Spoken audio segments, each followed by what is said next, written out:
함께 일어나셔서 예수피를 읽어 찬양하심으로 예배를 올려드리겠습니다.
하나님은 영이시니 예배하는 자가 영과 진리로 예배할지니라. 아멘.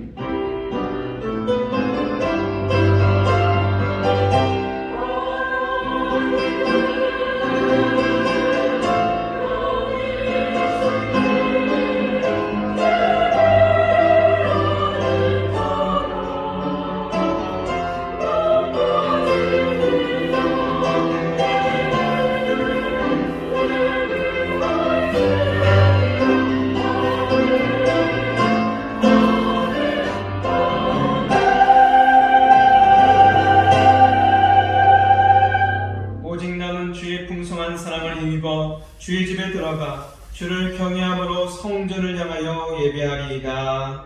아멘.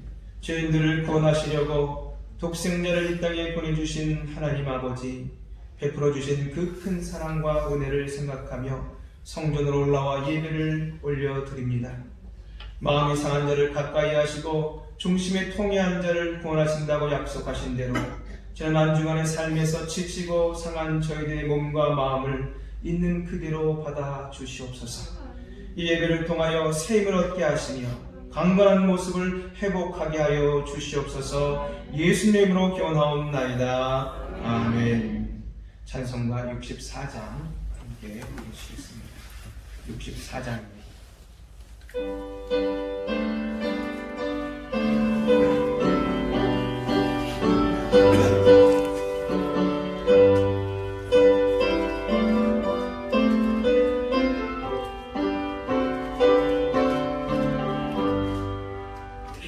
기뻐하며 경배하세 영광의 주 하나님. 주 앞에서 우리 마음 피어나는 꽃 같아. 죄와 슬픔 사라지고 의심은 멋지니 변함없는 기쁨의 주 밝은 빛을 주시네. 땅과 하늘 만물들이 주의 솜씨를 내고 별과 천사 노랫소리 끊임없이 들높아. 물과 습과 산과 물자 그 파리나 바나나 모든 만물 주의 사랑 기뻐 찬양하여라. 우리 주는 사랑이요 복의 근원이시니 삶이 기쁜 셈이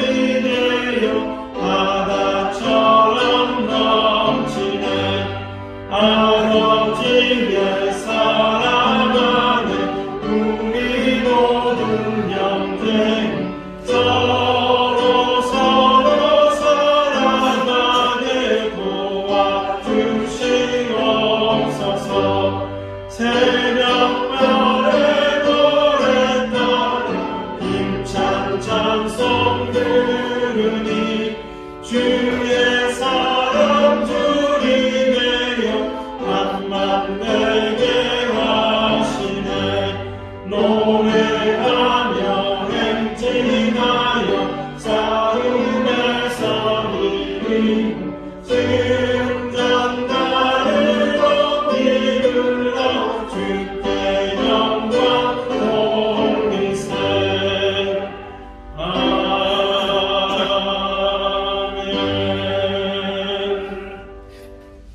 성시교독 116번입니다. 성시교독 116번.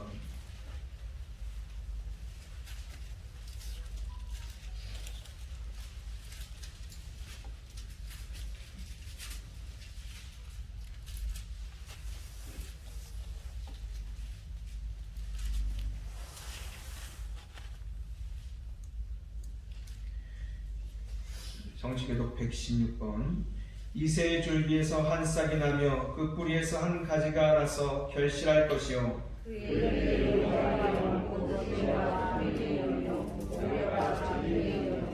지식과 여호와를 경외하는 영이 강림하시리니 그의 눈에 보이는 대로 심판하지 아니하며 그의 귀에 들리는 대로 판단하지 아니하며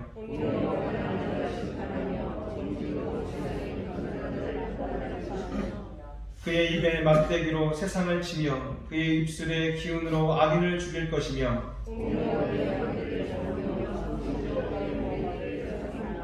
그때의 이리가 어린 양과 함께 살며 표범이 어린 염소와 함께 누우며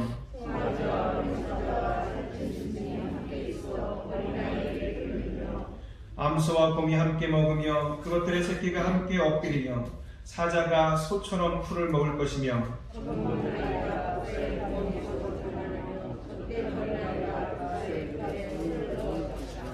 내 거룩한 산 모든 곳에서 해됨도 없고 상함도 없을 것이니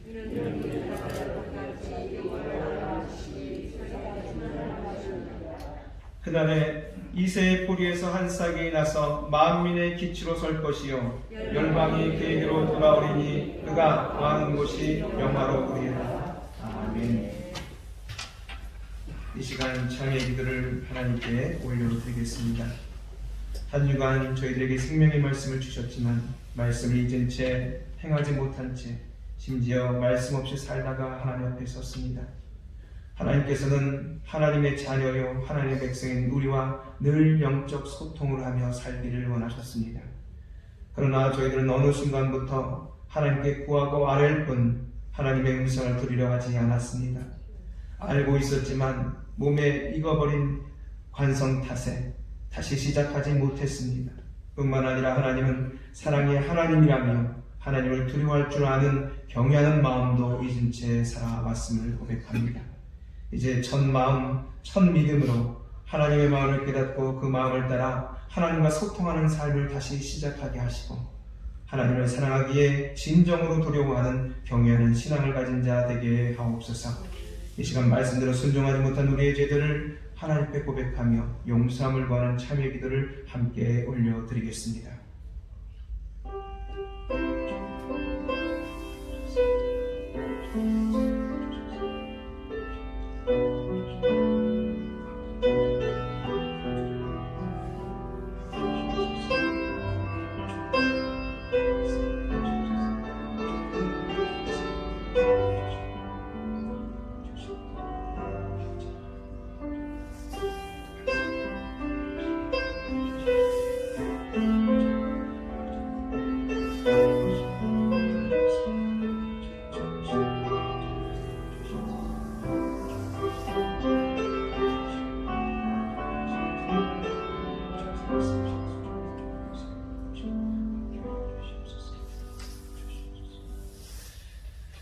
진심으로 참여한 성도에게 주시는 하나님의 용서의 말씀이 여기 있습니다.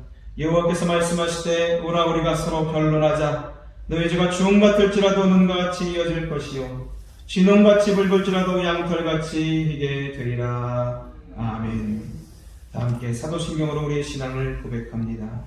나는 전능하신 아버지 하나님 천지의 창조주를 믿습니다. 나는 그의 유일하신 아들 우리 주 예수 그리스도를 믿습니다. 그는 성령으로 잉태되어 동정녀 마리아에게서 나시고 본디오 빌라도에게 고난을 받아 십자가에 못 박혀 죽으시고 장사된 지 사흘 만에 죽은 자 가운데서 다시 살아나셨으며 하늘에 오르시어 전능하신 아버지 하나님 우편에 앉아 계시다가 거기로부터 살아있는 자와 죽은 자를 심판하러 오십니다. 나는 성령을 믿으며 거룩한 공교회와 성도의 교제와 죄를 용서받는 것과 몸의 부활과 영생을 믿습니다. 아멘. 자리에 앉으셔서 찬송가 105장 부르신 후에 강성봉 장로님 기도 인도하시겠습니다.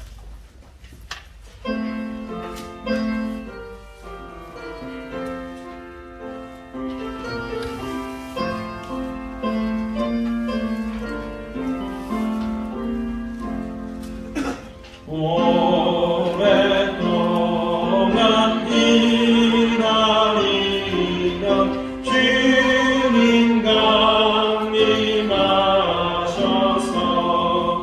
죄의 외인 백성들을 자유 얻게 하시네.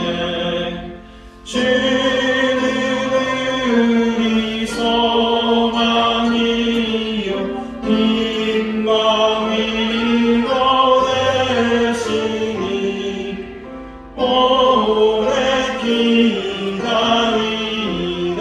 백성 많은 복을 받겠네. 모든 백성 구하려고 임금으로 오시니 영원토록 우리들을 친히 다스리시네. 죄로 상한 우리 마음 은혜로워서 고치고 주의 빛난 보좌 앞에 이르도록 하소서. 아멘.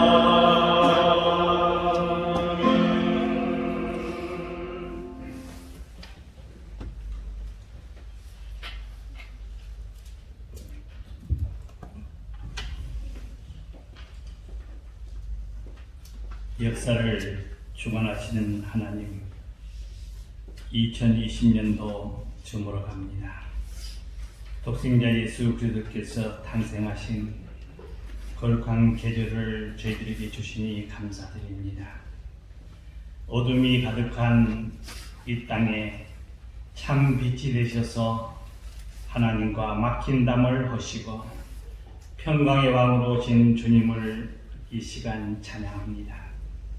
대림절을 맞이하면서 왕이신 주님을 높이고 주의 이름을 송축하며 다시 오실 예수님을 기다리는 믿음으로 살아갈 수 있도록 저희들을 이끌어 주시옵소서.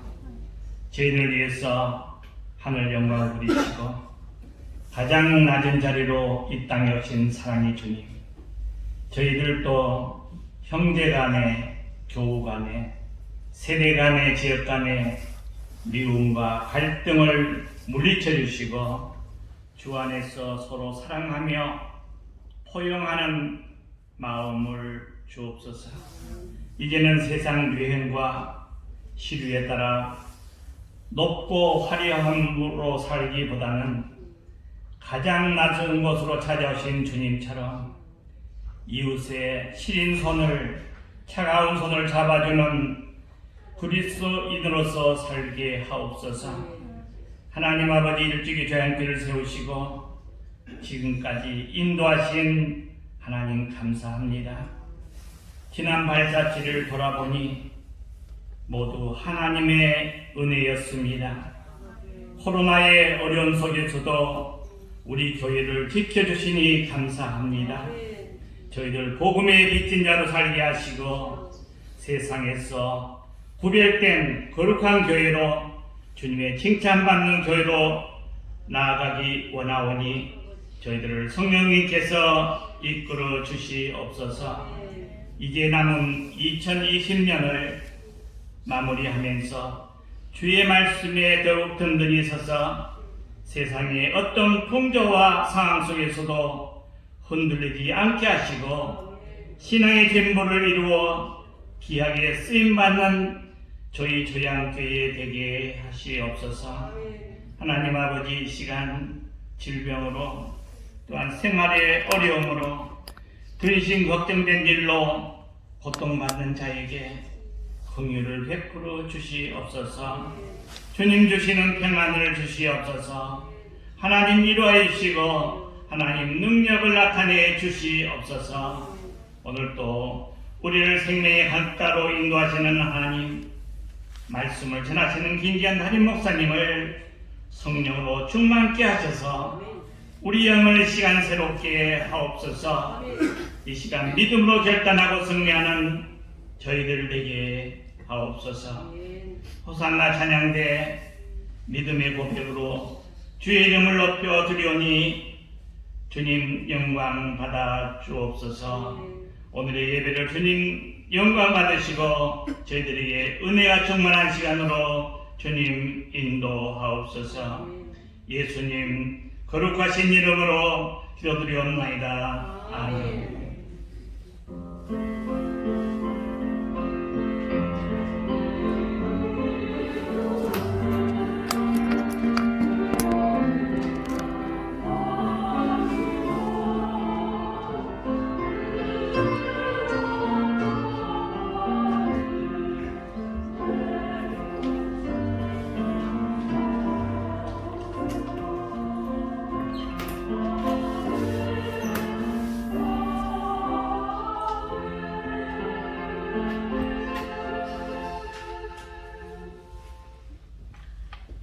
한 주간 잘 보내셨습니까?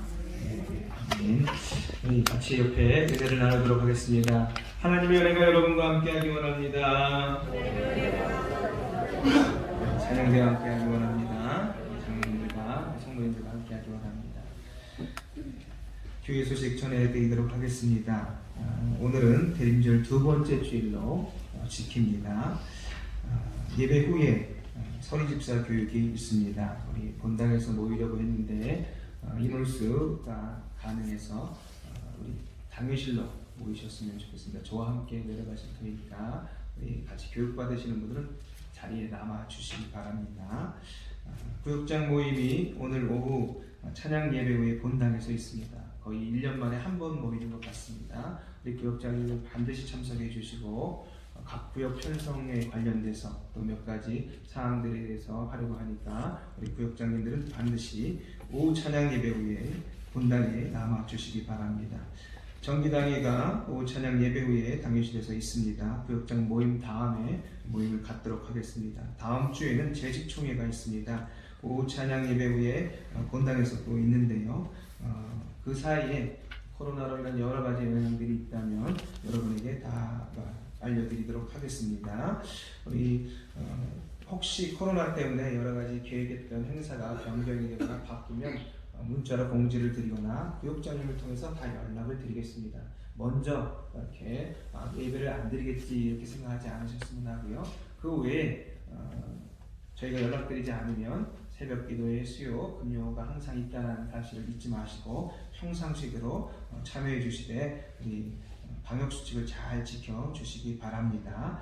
2021년도 봉사자 명단 오늘까지 사무실에 제출해 주시는데요. 선교회 임원, 찬양대원, 권사회, 안수집사회, 교사 명단을 오늘까지 꼭 제출해 주셨으면 좋겠습니다. 구역보고서는 우리 건철의 총무인 김영옥 권사님에게 제출해 주시고 혹시 2021년도 달력을 아직 받지 못한 분이 계시면 사무실로 찾아오시면 드리도록 하겠습니다. 달력이 많이 남아 있습니다.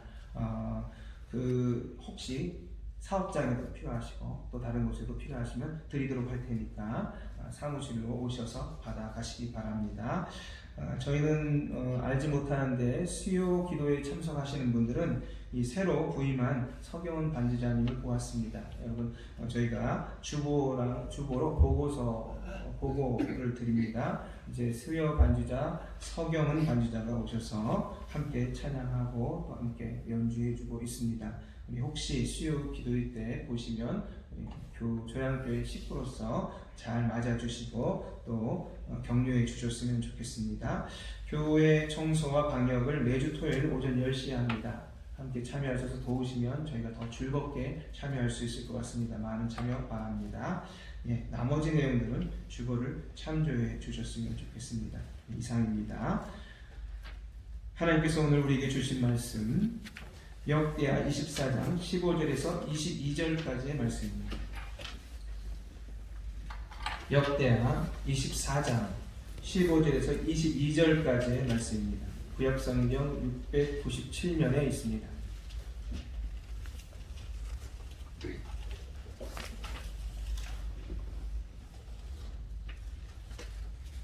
역대하 24장 15절에서 22절까지의 말씀은 한 절씩 교독하도록 하겠습니다. 15절입니다.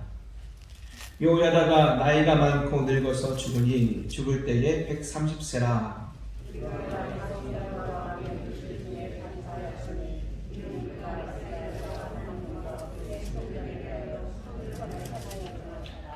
여호야다가 죽은 후에 유다 방백들이 와서 왕에게 전하매 왕이 그들의 말을 듣고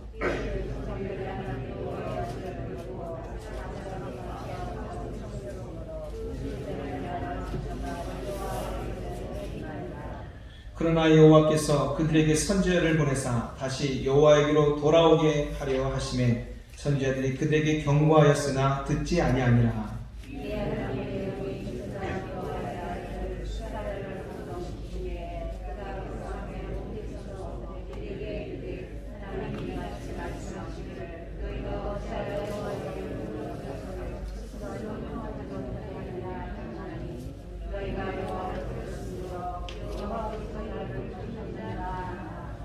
우리가 함께 꾀하고 왕의 명령을 따라 그를 여호와의 전 뜰 안에서 돌로 쳐 죽였더라. 요아스 왕이 이와 같이 스가랴의 아버지 여호야다가 베푼 은혜를 기억하지 아니하고 그의 아들을 죽이니 그가 죽을 때에 이르되 여호와는 감찰하시고 신원하여 주옵소서 하니라. 아멘. 호산나 찬양대의 찬양이 있겠습니다.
그리스도께서 오심과 또 앞으로 다시 오실 우리 주 예수 그리스도를 고대하는 이 대림절 기간에 주님께서 이 땅에 어떻게 오셨는지 다시 한번 떠올립니다. 우리 주 예수 그리스도는 허리를 굽히신 하나님의 사랑이었음을 고백합니다. 맑은 낮은 자리에 찾아오셨던, 그래서 온몸으로 우리의 막힌 담을 하셨던 그 사랑을 기억하며 진심으로 감사하는 저희들 되게 하여 주시옵소서. 그리고 앞으로 다시 오실 그 예수 그리스도를 고대하는 저희들 되게 하여 주시옵소서. 오늘도 말씀 가운데 저희를 세우시고 저희를 비추어 보게 허락하여 주시며 하나님의 사람으로 온전히 설 수 있도록 주님께서 들을 길을 열어 주시옵소서. 성령께서 역사하여 주시옵소서. 예수 그리스도로 기도되옵나이다. 아멘.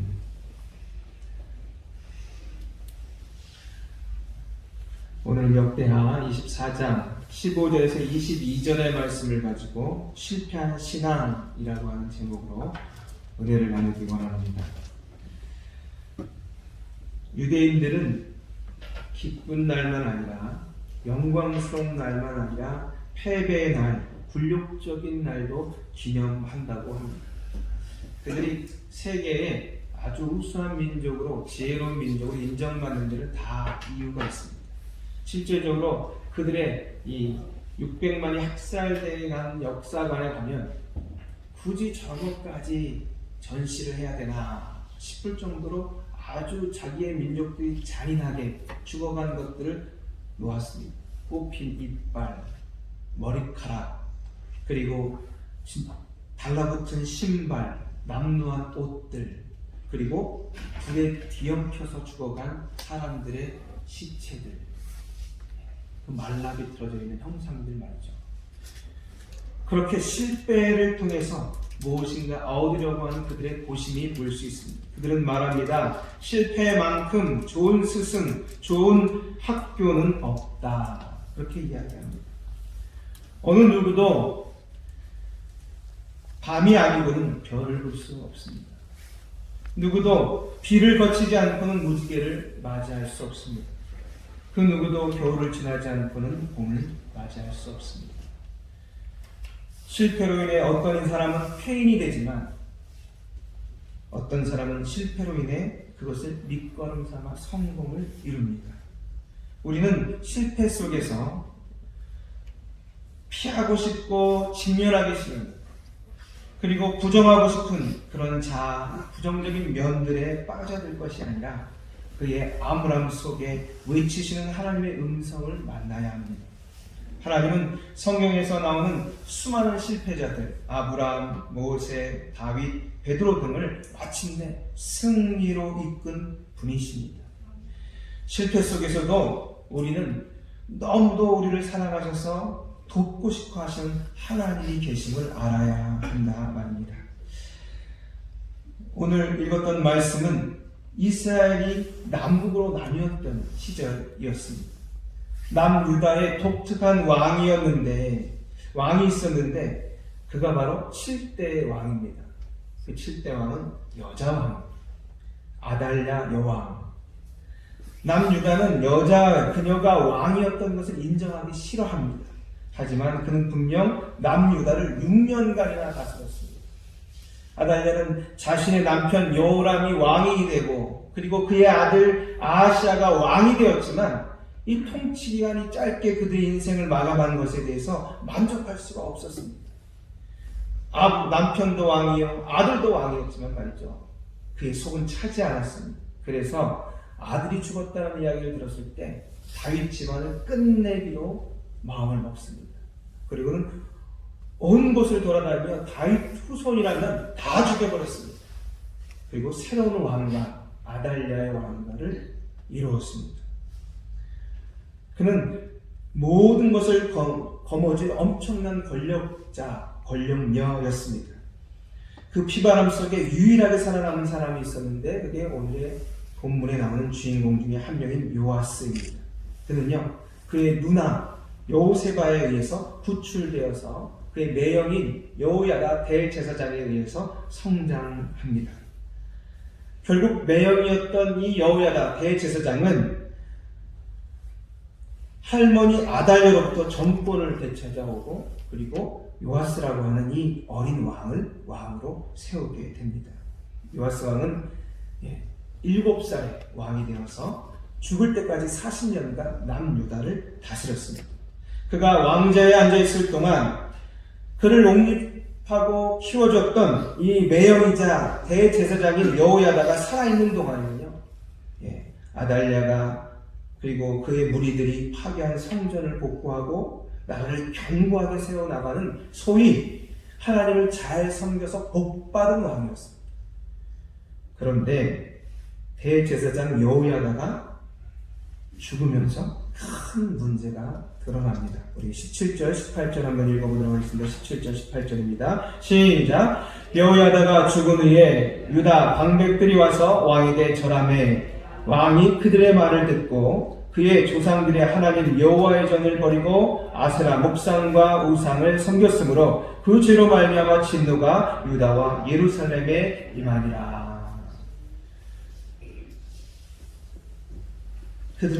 그를 찾아온 이 유다 방백들, 유다 관원들, 유다 장관들의 말을 듣기 시작합니다. 그리고는 하나님 그동안 애써서 섬겼던 그리고 잘 회복하려고 했던 성전을 뒤로하고 우상을 섬기기 시작합니다. 그 모습이 하나님은 참 너무 이상했습니다. 그래서 선지자들을 통해서 여러 번 경고했지만 말을 듣지 않았습니다.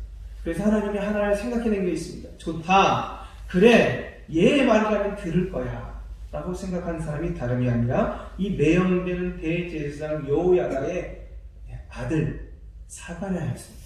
사가랴를 보내서 이야기하면 들을 거야. 라고 생각하고 그 아들을 보내서 경고의 메시지를 보냈더니 투석형, 투사령, 소위 돌을 던져서 성전뜰에서 죽여버렸습니다. 그것에 대해서 20절, 21절에 이렇게 이야기합니다. 우리 20절, 21절 같이 읽겠습니다. 시작! 이에 하나님의 영이 대제사장 여호야다의 아들 스가랴를 감동시키매 그가 백성 앞에 높이 서서 그들에게 이르되 하나님이 이같이 말씀하시기를 너희가 어찌하여 여호와의 명령을 거역하여 스스로 형통하지 못하게 하느냐 하셨나니 너희가 여호와를 버렸으므로 여호와께서도 너희를 버리셨느니라 하나 무리가 함께 꾀하고 왕의 명령을 따라 그를 여호와의 전 뜰 안에서 돌로 쳐 죽였더라. 결국 요아스 왕은 하나님께 징벌을 받습니다. 그리고는 아람과의 전쟁을 치게 됩니다. 그 아람과의 전쟁에서 크게 패합니다. 뿐만 아니라 그도 아주 심한 상처를 입습니다. 그렇게 상처를 입고 돌아와서 침상에 누워있을 때 신하들이 일어나서 그를 죽이게 됩니다. 남유다 역사상 이런 일이 없었습니다. 그게 첫 시작이었습니다. 그는 흔치 않은 죽음을 당한 것입니다. 여러분 어떻게 된 것입니까? 그렇게 어렵게 왕이 되었는데 왜 요아스의 인생은 실패한 인생이 되어버렸습니까? 왜 요아스 왕이 그의 신앙이 실패한 신앙이 되었습니까? 그가 주기하여 20년이 넘도록 성전을 복구하고 대제사장 여호야다와 함께 나라를 하나님 안에서 세워갔던 그 신앙은 도대체 뭐란 말입니까? 왜 이렇게 신앙적으로 실패하게 된 것입니까?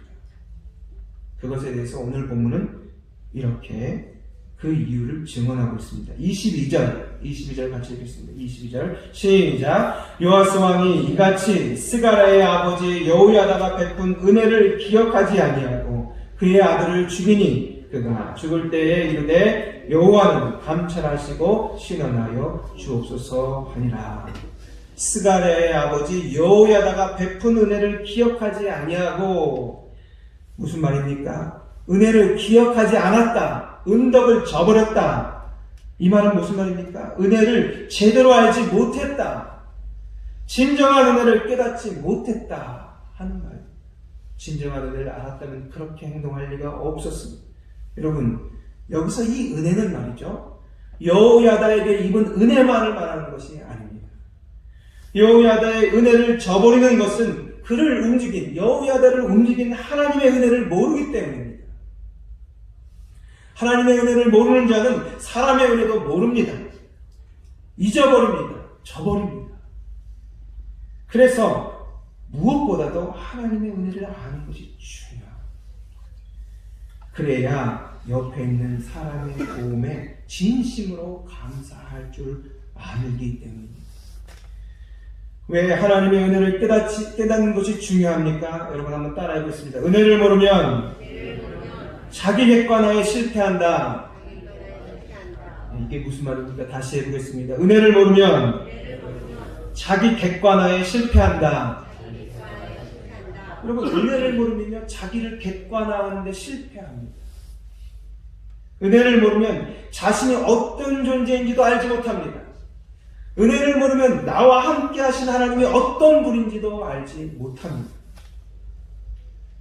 17절, 18절에 보면 이렇게 되어 있습니다. 제가 읽겠습니다. 여호야다가 죽은 후에 유다 방백들이 와서 왕에게 절하매 왕이 그들의 말을 듣고 그의 조상들이 하나님 여호와의 전을 버리고 아세라 목상과 우상을 섬겼으므로 그 죄로 말미암아 진노가 유다와 예루살렘에 임하니라. 여러분, 남유다 왕들은 전통적으로 자신을 왕으로 여기지 않고 하나님의 대리자로 여기면서 컸습니다. 그것이 그들의 묵계입니다. 나는 진정한 왕이 아니야. 내 진정한 왕은 내 위에 계신 하나님이야. 라고 하는 생각을 배웠고 그렇게 익혔습니다. 소위 선한 왕이라 인정받는 다윗, 여호사밧, 히스기야 같은 왕들은 자신은 위에 이스라엘의 진정한 왕인 여호와 하나님이 있다는 사실을 그저 배운 정도가 아니라 분명하게, 명확하게, 확실하게 알고 있었습니다.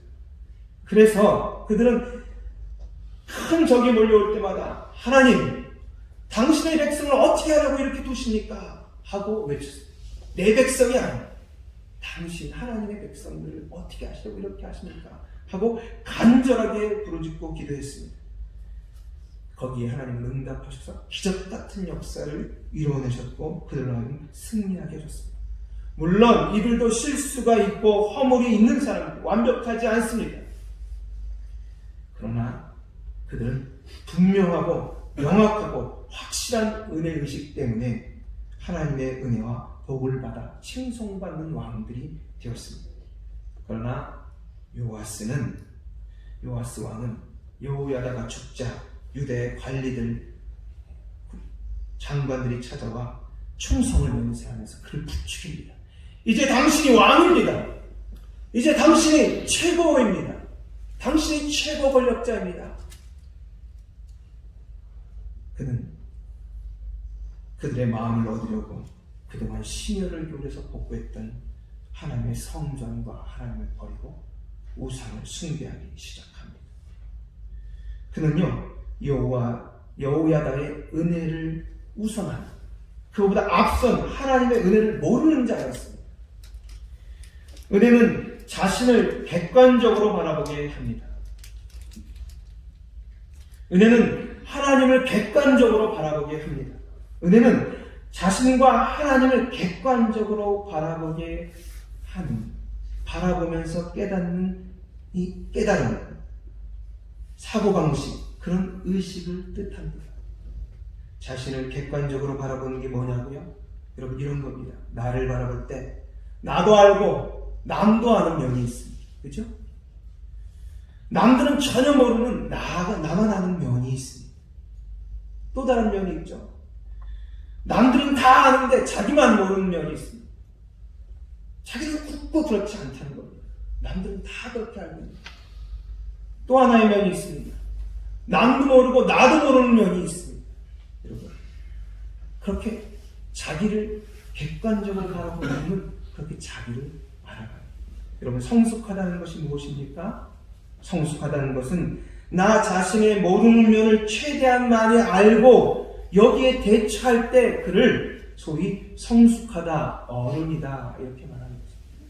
인생을 살다 보면 자신의 여러 면을 발견합니다. 나도 나를 모르는 모습도 발견하게 되고 다른 사람들로부터 부딪히면서 알게 됩니다. 그래서 내 행동 하나가 저 사람 상처 입었겠다. 내가 이렇게 행동했는데 저 사람 오해했겠다 하고 직감하는 건 자신을 알기 때문입니다. 자신의 이런 행동이 어떤 결과를 가져오는지도 알고 있기 때문에 그렇습니다.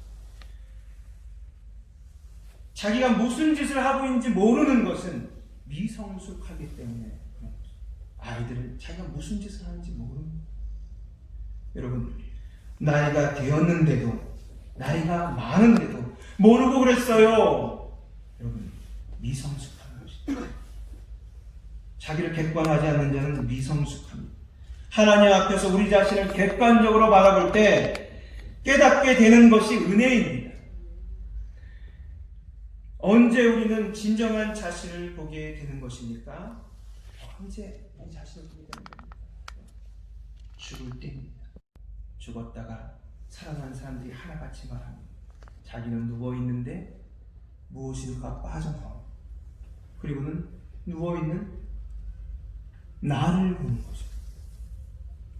처음으로 자기가 밖에 벗어나서 나를 보고 있는 장면, 그게 그 사람을 돌이키게, 새롭게 살게 하는 것 아니겠습니까? 여러분, 자신을 객관적으로 바라볼 수 있을 때 자신이 어떤 존재인지 압니다. 자신이 정말 착한 사람인지, 자신이 정말 은혜를 아는 사람인지, 자신이 정말 하나님의 사람인지, 자신의 진면목, 인간의 참 모습을 정말 객관적으로 알 수 있게 된다는 겁니다. 여러분, 그렇게 하려면 어떻게 되는 겁니까? 죽어야 우리가 얼마나 유한한지, 부족한지, 연약한지 알게 되는 것입니다. 자신으로부터 떨어졌을 때, 자신의 모든 욕망으로부터 벗어났을 때, 그때 자기를 알게 되는 것이죠. 성경은 뭐라고 그것을 말합니까? 자신을 부인할 때 외에는 자신을 알 수 없다 이야기합니다. 존 맥스웰이 쓴 책 중에 리더십의 법칙이라는 책이 있습니다. 거기에 이런 내용이 이야기가 나옵니다. 내게는 적이 한 사람이 있었다. 나는 그를 알기 위해 무던히도 애를 썼다.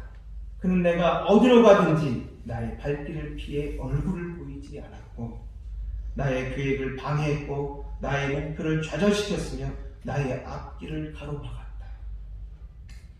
높은 목표를 세우고 노력할 때 그는 을스날스럽게 내게 이렇게 말했다. 안 돼! 넌 안 돼! 어느 날 밤 나는 드디어 그를 잡았다. 그가 도망가지 못하도록 단단히 붙들었다. 그리고 그의 베일을 벗겨냈다. 드디어 그의 얼굴을 보았다. 그의 얼굴은 바로 나였다. 여러분, 인간의 여러 관계 중에 가장 힘들고 어려운 관계는 나와 나 자신의 관계입니다. 거울을 보면 세상에서 가장 나은 사람이 거기 서 있습니다. 나의 최대의 적은 실력이 뛰어난 어떤 다른 사람도 아니고, 어떤 나랑 같이 하는, 나랑 같은 동종에 일하는 사업의 어떤 교회도, 어떤 사업터도, 회사도 아니고 바로 나 자신입니다. 성숙하지 못한 사람은 라이벌을 노려보고 세상을 정복하려 하지만, 지혜로운 사람은 자신을 주시하고 자신을 이기려고 노력합니다. 신앙생활이란 자신을 극복하는, 성경적으로 말하면 자신을 부인하고 내 자아가 아닌 하나님의 마음과 하나님이 주시는 힘으로 살아가는 것을 뜻합니다. 예수님도 그래서 이렇게 말씀하셨습니다. 예수께서 제자들에게 이르시되 아무든지 나를 따라오려거든 자기를 부인하고 자기 십자가를 지고 나를 쫓을 것이니라. 여러분, 은혜를 아는 자는요, 하나님의 도움 없이 자신은 설 수 없는 존재임을 깨닫는 자입니다. 그래서 진정한 은혜를 아는 자는 절대 교만해질 수가 없습니다. 은혜를 안다고 말하는 자는 절대 교만해질 수가 없어요. 은혜를 깨닫지 못해서, 진정한 은혜를 몰라서 자신을 객관화시키지 못해서 그렇게 살아가는 거죠. 여러분, 성경에 보면 자신을 객관하지 못해서 은혜를 몰라서 엄청난 손해를 본 사람이 나옵니다. 그는 다름이 아니라 솔로몬의 아들 르호보암입니다. 르호보암. 그는 본래 솔로몬을 이어서 왕이 되는 사람이었어요. 그의 나라는 그가 지금 현재 소유하게 된 이 나라보다 배 이상, 그 이상 더 컸습니다. 그런데 그가 자신을 객관하는 데 실패하자 반도 안 되는 나라를 얻게 되었습니다. 12개의 지파 중에 2개의 지파만 자기의 나라가 되고 나머지는 다 잃어버리는 정말 엄청난 손해를 보는 그런 왕이 되어버렸습니다. 그는 사람들이 찾아와서 말합니다. 당신의 아버님 솔로몬이 부여했던 그 부역과 그 고난으로부터 그 세금으로부터 벗어날 수 있게 해 주십시오 하고 부탁합니다. 더 이상 공사를 하지 않게 해 주십시오 하고 부탁. 그랬더니 그가 하는 말이, 우리 아버지보다 내가 더 세다. 나는 우리 아버지는 채찍으로 너희를 다스렸다면 나는 너희를 전갈로 다스리겠다 하고 큰 소리를 쳤습니다. 성전이 지어져 가고 20년 넘도록 모든 공사를 했던 것이 솔로몬이 그냥 하는 것이 아니라 하나님의 은혜 가운데 허락을 받아서 이루어진 공사였습니다. 그랬기 때문에 백성들이 힘들어도 감당할 수 있었던 것입니다. 그 하나님의 은혜 가운데 이루어졌던 공사인 줄 전혀 모르는 르호보암은 그저 아버지가 했던 것 이상으로 강하게 통치하면 되는 줄 알고 외쳤다가 그만 상상할 수 없는 엄청난 손해를 보는 장면을 성경에서 보여주고 있습니다. 만약 그가 그들의 의견을 받아들였다면 역사는 달라졌을 것입니다. 그가 겸손하게 자기가 은혜를 아는 자로 서 있었다면 그러지 않았을 터인데 정말 아쉬움이 남는 장면이에요. 여러분, 하나님을 또 내 자신을 온전히 알므로 진정한 은혜 가운데 거하는 여러분들이 되기를 원합니다. 그러면요, 은혜를 알면 어떻게 될까요? 은혜를 알면, 여러분 따라해보겠습니다. 은혜를 알면 자기 객관화에 성공한다. 은혜를 알면 자기 객관화에 성공합니다. 우리 그 은혜를 알았던 사람을 읽어보겠습니다. 15절 16절입니다. 시작. 여호야다가 나이가 많고 늙어서 죽을 때에 130세라. 무리가 다윗성 여러 왕의 묘실 중에 장사하였으니 이는 그가 이스라엘과 하나님과 그의 성전에 대하여 선을 행하였음이더라. 여러분, 요아스 왕의 매형이었던 여호야다는요 제사장이었습니다. 그럼에도 불구하고 왕들의 묘실에 묻히는 영광을 얻었습니다. 남유다는 왕들도 왕의 묘실에 아무나 왕도 구분해서 묘실에 묻습니다. 왕이라고 다 왕들의 묘실에 묻힌 것이 아닙니다. 그만큼 국민들과 백성들의 인정을 받았을 때 그를 왕들의 묘실에 들어가게 해주는 것입니다. 여호야다는 130년이라고 하는 정말 장수한 인생을 살았습니다. 참 오래 살았습니다. 그런데 이 오래 산 삶이 단지 건강하게, 단지 행복하게 오래 산 인생이 아니었다는 것입니다. 그의 삶을 하나님은 이렇게 평가하십니다. 16절 다시 한번 읽어볼까요? 한번 읽어주시겠습니다. 16절 시작.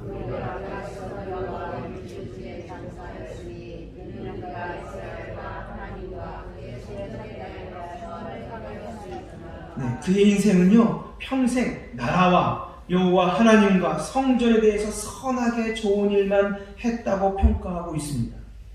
그래서 그는 이스라엘 남북을 통틀어서 이스라엘 역사상 유일무이하게 제사장으로서 왕들의 묘실에 묻힌 사람이 되었습니다. 그는 은혜를 아는, 자신을 객관화해서 볼 줄 아는 사람이었습니다. 자신에게 아무리 힘이 있고 뛰어나고 그리고 정말 대단하다 할지라도 권력욕, 물질욕, 명예욕에 휘둘리지 않았습니다. 그는 나라가 지금 어려움 속에 놓여있자 이 아달랴가 대적했고, 그리고 숨겨서 키웠던 이 요아스를 왕으로 세웠습니다. 그리고 파괴된 성전을 회복해서 하나님의 눈과 마음이 둔 이곳을 온전히 정말 제대로 작동하도록 만들기 위해서 애를 썼습니다. 무엇보다 요아스가 잘못하면 남유다가 우상숭배의 나라가 될 수 있다고 하는 생각을 하지 않았겠습니까? 여러분, 그도 생각이 있는 사람입니다. 하지만 그래도 그런 걱정이 있음에도 불구하고 그 영역은 자신의 영역이 아니라 하나님의 영역이라는 것을 인정했습니다. 정말 요아스밖에 남지 않았지 않습니까? 다윗 가문에 아무도 안 남고 딱 요아스만 남았어요. 근데 요아스가 몇 살입니까? 6살이에요. 7살에 왕이 됩니다. 그렇다면 베레벨 생각을 다 할 수 있어요. 무너져버린 다윗의 가문, 그리고 우상 숭배자이자 권력자인 할머니 아달랴의 부정한 피를 이어받은 아달랴의 집안 사람 요아스, 불신과 망국의 싹을 잘라버려야 된다는 명분으로, 그리고 자신도 공주의 남편이라고 하는 명분으로, 거룩한 제사장의 나라 하나님의 국가를 세워야 된다는 명분으로 북이스라엘처럼 자신을 추켜 세워서 직접 자신의 왕가를 세울 수 있었습니다. 그렇지만 요아스가 어리더라도 부족하더라도 하나님이 다윗에게 약속하셨기 때문에 그 약속을 지키기 위해서 어린이 요아스를 왕으로 세웁니다. 여러분, 그는 자신을 잘 아는 사람이었습니다. 누구처럼 왕을 돕느라 하고는 왕의 권력을 탐하지 않았습니다. 그의 마음은 언제나 하나님 앞에서 한결같았습니다. 여러분, 그렇지만 요아스 왕은 달랐습니다. 그의 말로는 아름답지 않았습니다.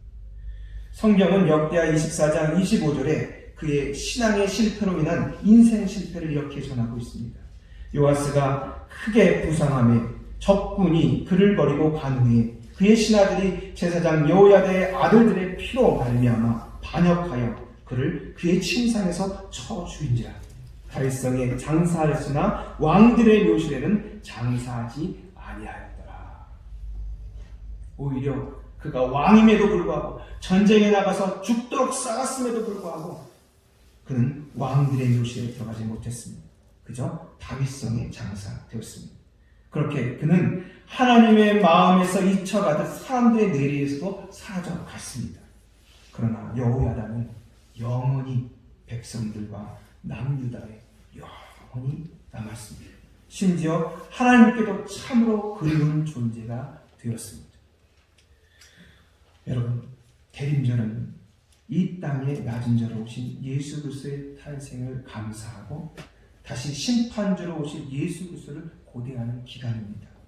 은혜를 아는 자는 자신을 객관적으로 바라볼 줄 압니다. 그래서 그는 입에 발린 감사가 아니라 진정한 감사, 그것을 드릴 줄 압니다.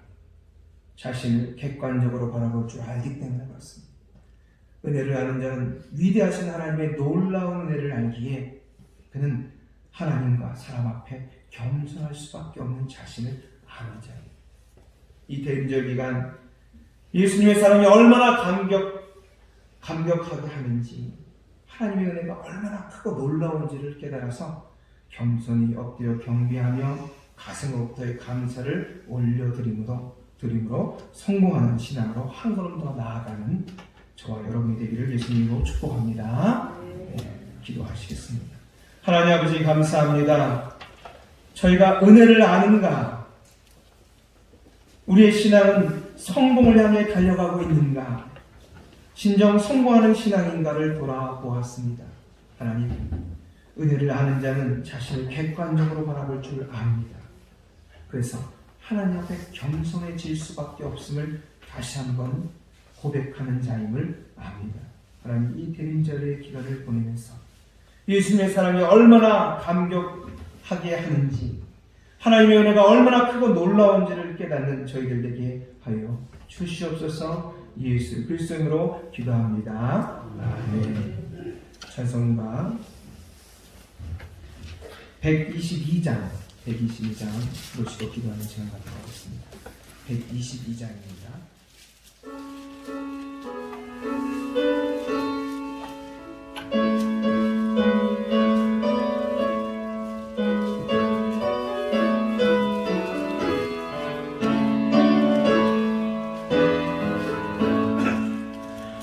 참만 가는 성도여 다 이리 가서 베들레헴 성안에 가봅시다.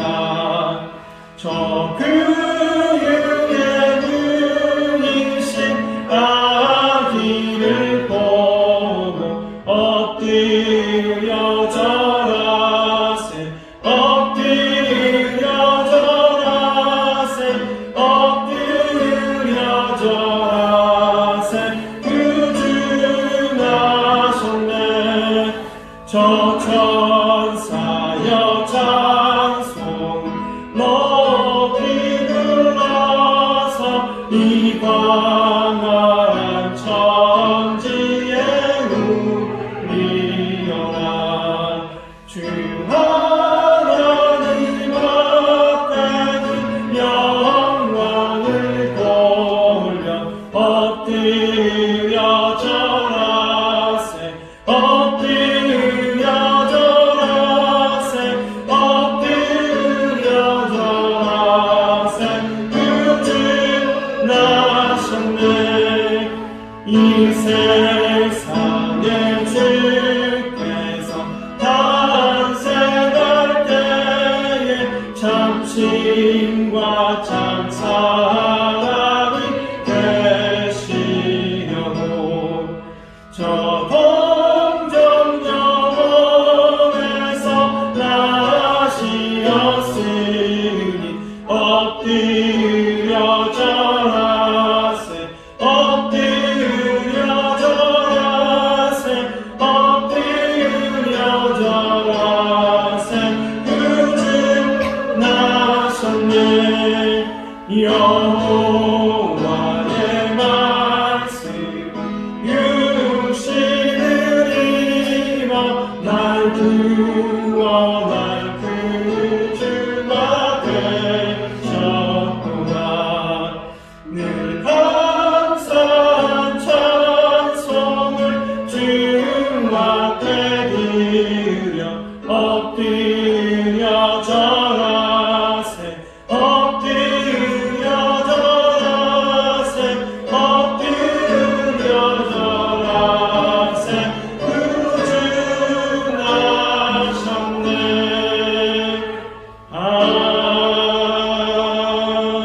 아멘. 우리 함께 기도하실 때 하나님 주와 이룬 진정한 은혜를 깨닫게 허락하여 주시옵소서. 나를 객관화시켜서 내가 어떤 존재인지 하나님 얼마나 대단한 분인지 아는 제가 되게 허락하여 주시옵소서. 내가 진정 말로만이 아니라 하나님의 은혜 없이는 살 수 없는 존재임을 진정으로 고백하는 자 되게 허락하여 주셔서 나의 신앙은 성공하는 신앙이 되게 하여 주시옵소서 하고 우리 주의 삼창하시고 함께 기도하시겠습니다. 주여 주여 주여.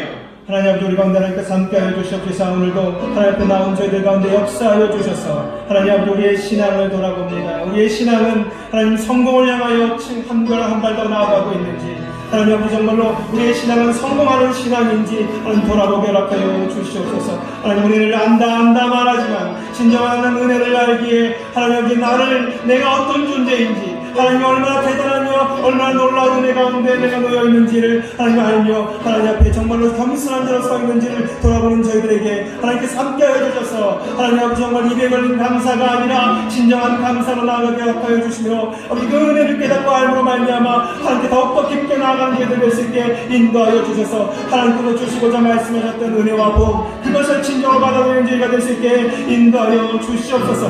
하나님 아버지 정말 주님께서 함께하여 주셔서 우리가 비교적 겸손한 것이 아니라 겸손해질 수밖에 없는 존재임을 깨닫고 알므로 말미암아 하나님 아버지 우리가 죽었을 때에 우리를 정말로 객관적으로 바라볼 수 있듯이 우리 자신을 부인하고 주의 십자가를 지고 말미암아 하나님 앞에 온전히 나아가서 하나님 아버지 이 세상에 오신 우리 주 예수 그리스도 주께 진정으로 감사하고 하나님 다시 오실 우리 하나님을 고대하는 이 기간들을 보내게 허락하여 주시옵소서. 주님 가운데 함께하여 주셔서 은혜를 깨닫게 해 주실 줄 믿사옵고 예수 그리스도로 기도드리옵나이다.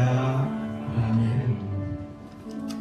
함께 두째 일어나셔서 찬송가 633장 예수가 공헌하시겠습니다.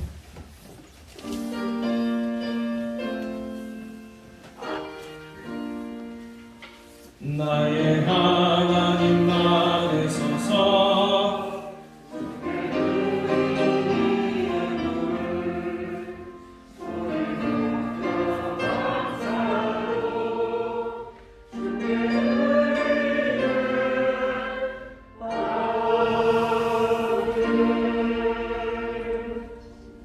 하나님 아버지, 저희를 진정한 은혜로 초대하여 주시옵소서. 내 자신을 보게 허락하여 주시며 우리를 감격해 하시는 예수 그리스도의 사랑을 보게 하시며 우리를 놀라게 하시며 우리를 온전히 보호하셔서 우리로 하여금 풍성케 하시는 하나님의 은혜를 보게 하여 주시옵소서. 그리하면 우리의 신앙생활이, 우리의 신앙이 성공하는 신앙으로 나아가게 하옵소서. 하나님 아버지, 저희들에게 함께해 주심을 감사드립니다. 죽음에서 생명으로, 어둠에서 빛으로 인도하신 주님을 기억하며 가장 낮은 자로 이 땅에 오신 예수님의 마음을 깨닫고 알게 하여 주시옵소서. 주님, 작은 정성과 겸손한 마음으로 하나님께 봉헌합니다. 11조와 감사로 또 여러 가지의 기도의 제목과 간구로 하나님 앞에 봉헌하오니 저희의 마음을 담았사오니 하나님께서 기뻐 받아주시오며 하나님의 기쁘신 곳에 사용하여 주시옵소서. 한 주간 세상에서 살아가는 동안에도 오늘 말씀에 힘입어 성공하는 신앙으로 한 걸음 더 나아갈 수 있게 도와주시옵소서. 예수 그리스도로 감사드리옵나이다. 아멘.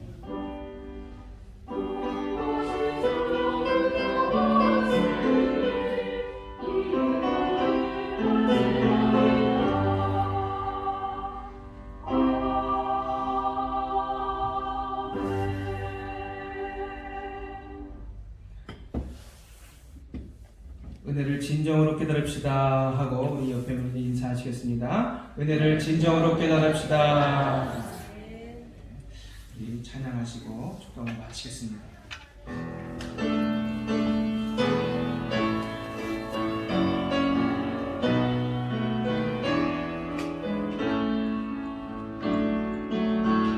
살아계신 주님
이제는 우리를 사랑하셔서 낮은 자리에 오심으로 우리를 위해 십자가 지신 예수 그리스도의 은혜와 하나밖에 없는 외아들을 보내시고 여전히 우리를 사랑하시는 하나님의 사랑하심과 지금도 탄식하시며 우리 옆에서 우리를 인도하시는 성령님의 인도하심이 진정한 은혜를 알아서 나를 객관하고 나의 부족함과 나의 연약함과 또 위대하신 그 하나님의 사랑을 온전히 깨달으며 살기로 다시 한번 다짐하시는 우리 성도님들 머리머리 위에 가정과 일터에 우리 조양교회 위에 이제부터 영원토록 함께 하시기를 간절히 축원하옵나이다. 아멘.